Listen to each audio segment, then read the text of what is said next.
Axşamınız xeyir olsun dəyərli izləyicilər. 2-ci sinif Azərbaycan dilinin 2-ci hissəsini davam etdiririk. Bugün də dərsliyimizin 18-ci 19-cu səhifəsində yer alan xəyalpərəstlər mövzusunun 2-ci hissəsini izah etmək üçün qarşınıza gəlmişəm. Keçən dəfə Mişa ilə Saşanın söhbətini müzakirə etdik və mən sizə bir dənə də ədəbiyyat tövsiyə etdim. Yəni sinifdən xaric oxu tövsiyə etdim. Məhz Mişanın aya uçmaq xəyalından. Başlayaq indi mətnin 2-ci hissəsini oxumağa. Obrazların davranışına da diqqət edirik. Söhbətin şirin yerində Yegor onlara yaxınlaşdı. Başını yerləyib dedi: "Heç yaxşı iş görmürsünüz. Adam yalan danışmaz. Biz pis iş görmürük ki. Heç kimi aldatmırıq. Sadəcə uydururuq.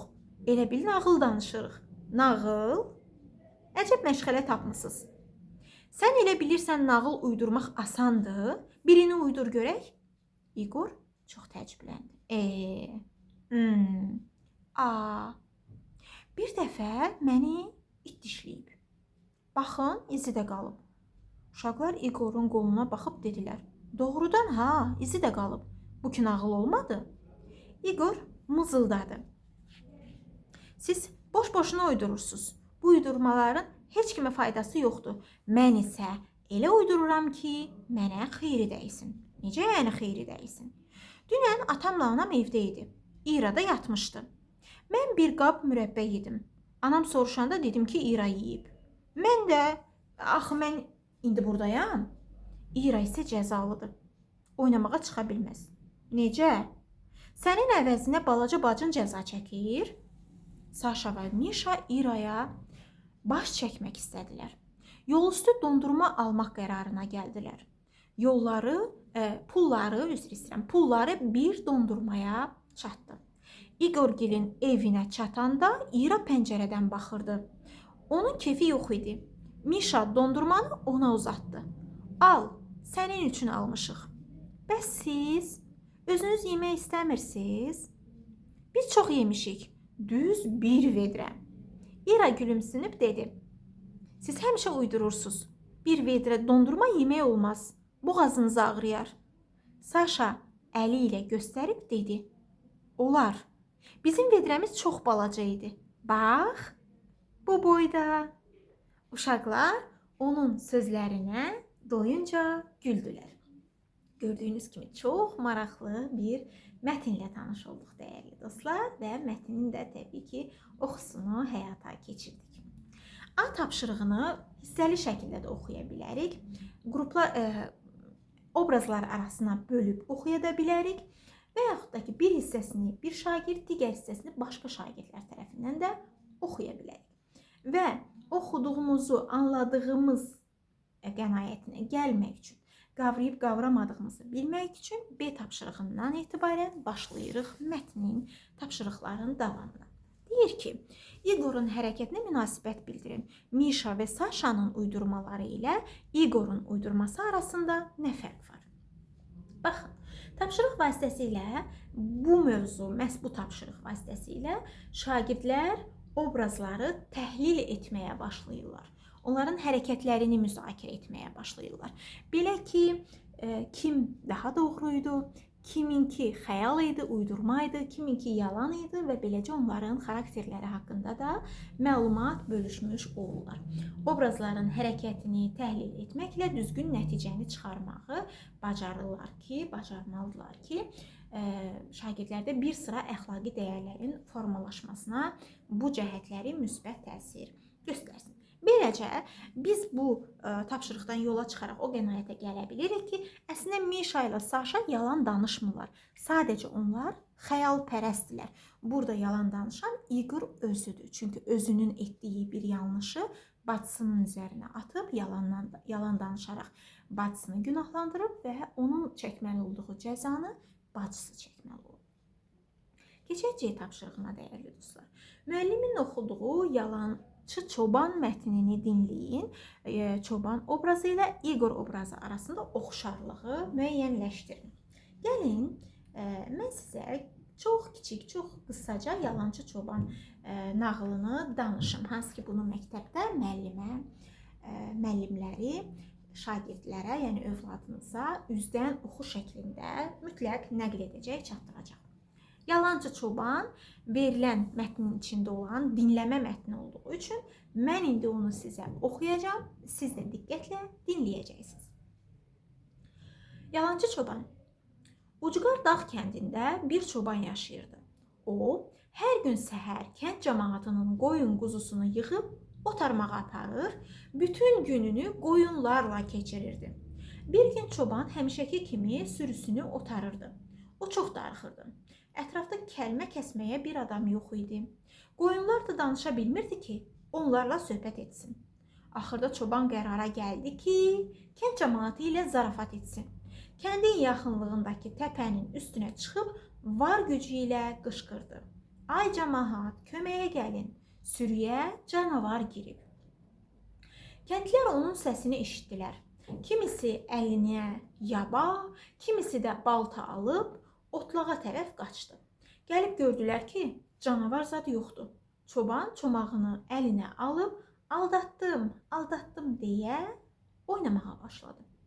Adamlar başlarını bulayıb narazı halda kəndə qayıtdılar. Aradan bir neçə gün keçdi. Bir gün axşamüstü yenə təpənin başında çobanın səsi gəlirdi.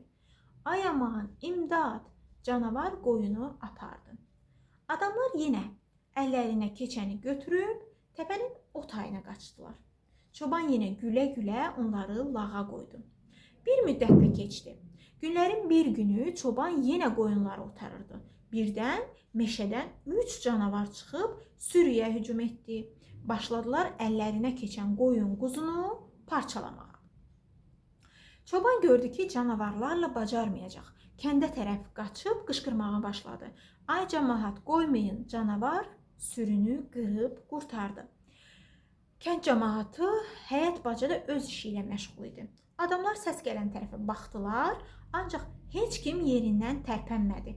Onlar artıq çobana inanmırdılar. Beləcə canavarlar sürünün axırına çıxdı. Baxın, məhz bu mətndə də çobanın yalan danışdığını müşahidə edirik. Çoban zarafat məqsədi ilə, lağlağa etmək məqsədi ilə kənd cəmaatını aldatdı.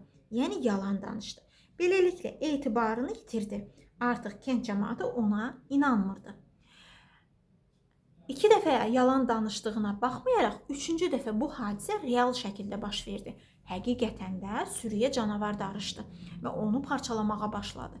Bu zamanda çoban nə qədər imdad istəsə də, kənd cəmaatı ona artıq etibar etmədikləri üçün, etibarları sarsıldıqları üçün, yalan danışdığını düşündükləri üçün çobana köməyə getmədilər.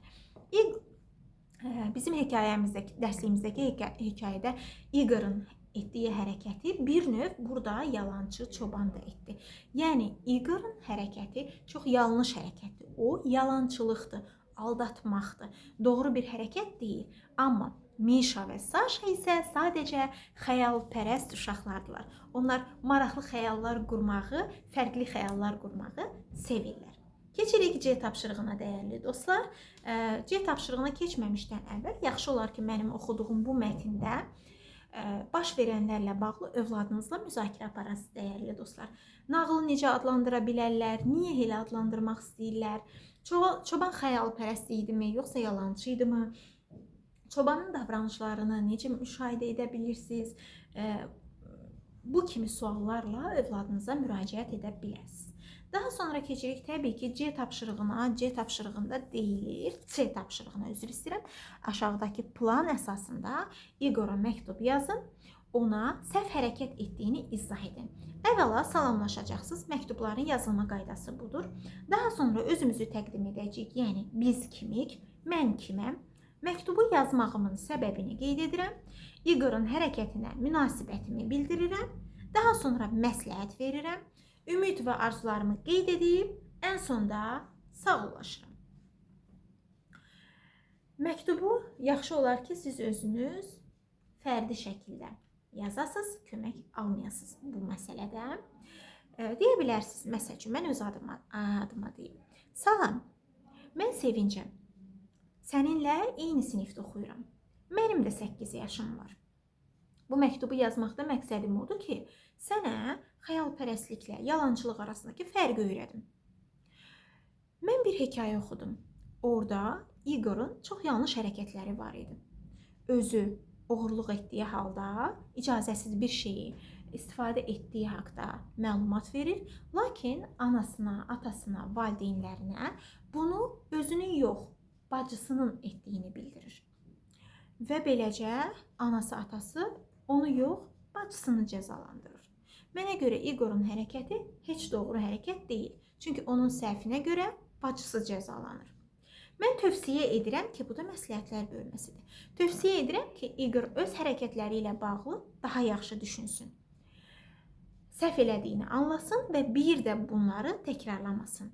Ümid edirəm ki, Igor bu məktubdan nəticə çıxardacaq, etdiyi hərəkət haqqında diqqətlə düşünəcək və bir də yalan danışmayacaq. Çünki növbəti dəfə yalan danışsa, artıq heç kim ona inanmayacaq. Məndən bu qədər. Özündən müğayət ol. Sağ ol, növbəti məktubda görüşərik və beləcə sağollaşıram.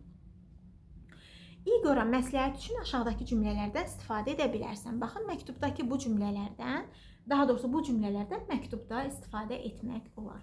Səhvini etiraf etməyi bacar, yalan üz qızardar, gec-tez yalanın üstü açılacaq, qorxaq adamlar yalan danışar. Yalan ayaq tutar və yeriməz. Bu şəkildə mövzunu məktubla da sonlandırırıq. Beləcə biz həm də məktub yazmağı öyrənirik və mətnin hər iki hissəsini sinifdə müəllimə möhkəmləndirməni etmək üçün, mətni yekunlaşdırmaq üçün bir müzakirə edəcək. Yenə mətnin birinci hissəsinin sonuna uyğun şəkildə, orada aya uçmaqla bağlı xəyalpərəstlik bir fikri var.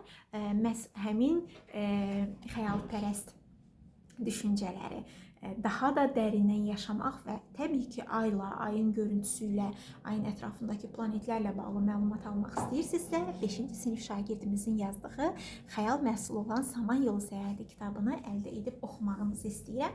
Məhz xəyalpərəstlik, xəyal gücü mövzusunu sizə daha da yaxşı mənimsətməyə kömək edəcək, həm də əlavə biliklər əldə edəcəksiniz. Kitabı əldə etmək üçün 055 498 02 21 nömrəsi ilə əlaqə saxlaya bilərsiniz, dəyərli dostlar. Və mövzunu bu şəkildə yekunlaşdırdıqdan sonra nəticə gəlib çıxacaq müəllimin qiymətləndirməsinə. Övladınız nələrə görə qiymətləndiriləcək, əziz valideynlər? Gəlin indi onun üzərində danışaq. Əvvəla, mətni oxuyarkən obrazların nitqini onların xarakterinə uyğun şəkildə səsləndirə bilirmi? Qiymətləndirməmizin bir hissəsi də bundan ibarət olacaq. Obrazların hərəkətlərinin səbəbini onların xarakterləri ilə izah edə bilirmi? Mətndə əsas fikrin açılmasına xidmət edən faktları seçə bilirmi? Yəni, mətnin içindəki əsas fikri göstərən sözləri, faktları, məsələləri, məqamları ayırd edə bilirmi? Dinlədiyi mətndəki əsas fikri şərh edə bilirmi? Yəni, mətn bizə nədən danışır? Bu mətni keçməkdə məqsədimiz nədir? Əsas fikir bizə nəyi öyrədir? Bunu şərh edə bilmək və ən sonda təbii ki, məktub yazarkən mətnin tərkib hissələrinin ardıcıllığına əməl edə bilməsi bu mövzuda günlük qiymətləndirməni təmin edən əsas məqamlardır. Yəni, qiymətləndirmə zamanı məhz bunlara diqqət ediləcək, dəyərli valideynlər, əziz dostlar. Odur ki, xəyalpərəstlər mövzusunu möhkəmləndirmək və bu ətrafda müzakirələr aparmaq tövsiyə olunur. Beləliklə, bugünkü mövzumuzu da izah edib yekunlaşdırdıq. Növbəti mövzumuzu əgər bizdən bir yerdə öyrənmək istəyirsinizsə, kanala abunə olub bildirişlər düyməsini açıq saxlamağı unutmursunuz. Təklif, xahiş və iradlarınızı şərhlər bölməsinə yazırsınız, videolarımızı paylaşırsınız və bəyənirsiniz dostlar. Növbəti videomuzda görüşmək diləyilə. Hələlik.